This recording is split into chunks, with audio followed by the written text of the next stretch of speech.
आफ्नो सहारा आफै बन्नुहोस्।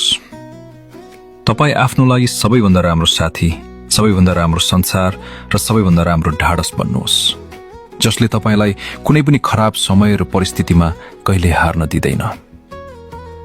जब कसैले साथ दिँदैन तब पनि तपाईँ आफ्नो साथमा एक्लै उभिन सक्नुहुन्छ। जब कसैले तपाईलाई बुझ्न सक्दैन तब पनि तपाईँ आफ्नो पीडालाई आफै बुझ्नुहुन्छ। याद राख्नुहोस्, शक्ति कतै बाहिर हुँदैन, शक्ति भित्र हुन्छ। आफूमाथिको विश्वासमा, आफूसँग कुरा गर्दा र आफूलाई सम्हाल्दा। जसले आफ्नो ख्याल राख्न सिक्छ ऊ परिस्थितिको कठोरताले टुट्दैन, ऊ समयको बहावमा हराउँदैन।